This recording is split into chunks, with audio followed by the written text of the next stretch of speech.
provaweb.com.br. Sou a professora Glória Moura Alves e estou aqui com vocês no projeto Nota Máxima. A proposta de hoje é trabalharmos módulo 1, concordância verbal, nível intermediário, aula 1, tipos de sujeito, tá certo? Então veja, para tipos de sujeito, eu queria que vocês conseguissem perceber, já realizar aqui, que existem 3 grandes tipos de sujeito. O primeiro grande tipo de sujeito é o sujeito determinado. O segundo, sujeito indeterminado. E o terceiro, oração sem sujeito. É claro que você precisa perceber que tudo depende do próprio núcleo do sujeito. Então, veja bem, se o núcleo do sujeito for determinado, você vai ter um sujeito determinado. Ao passo que, se o núcleo do sujeito for indeterminado dentro do texto, você vai ter um sujeito indeterminado. E, por último, se esse núcleo do sujeito for inexistente, se não houver núcleo do sujeito ali dentro do texto para que satisfaça a posição de núcleo do sujeito, você vai ter então uma oração sem sujeito. Então é fácil.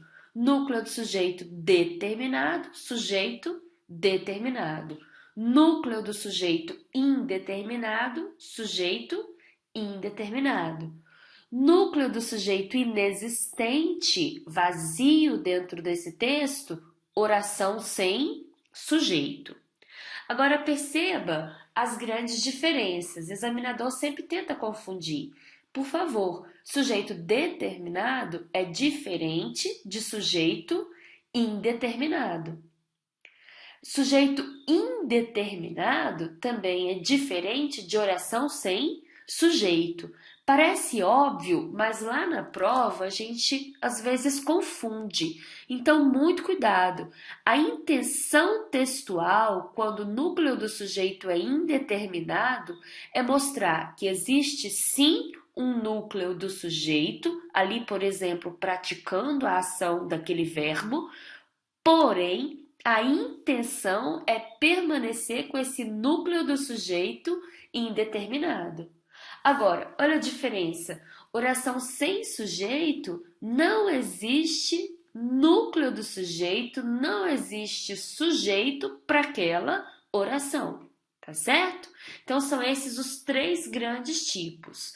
Agora, vamos caminhar um pouquinho mais aqui, para o sujeito determinado. O sujeito determinado e o sujeito indeterminado. Como que o sujeito determinado aparece no seu texto? O sujeito determinado ele vai aparecer dessa forma. Ou o núcleo do sujeito ele vem expresso dentro do texto. Aí você vai ter o sujeito determinado. Ou ainda, uma segunda condição também para sujeito determinado é quando esse núcleo do sujeito vem oculto. Quando ele vem elíptico. Quando ele é determinado dentro do texto, mas ele está ali escondido, ele está ali oculto. Então, perceba a grande diferença aqui. Sujeito oculto é sujeito determinado ou indeterminado? Sujeito oculto é um tipo de sujeito determinado. Tá certo? Muito cuidado, o examinador ama tentar confundir sujeito oculto com sujeito indeterminado. Aqui é só teoria por enquanto, mais tarde, na próxima aula, que nós vamos trabalhar com alguns exemplos. Mas por enquanto, dentro dessa teoria, é muito importante que você perceba. O sujeito oculto, ele é sujeito determinado, super diferente do próprio sujeito indeterminado. Veja bem, o sujeito indeterminado, necessariamente o núcleo do sujeito, ele é não expresso dentro do texto. Então, o núcleo do sujeito, para que você tenha um sujeito indeterminado, esse núcleo do sujeito, ele é necessariamente não expresso. O sujeito oculto não é que ele seja indeterminado. O sujeito oculto, ele está escondido dentro do texto. Então, ele é determinado.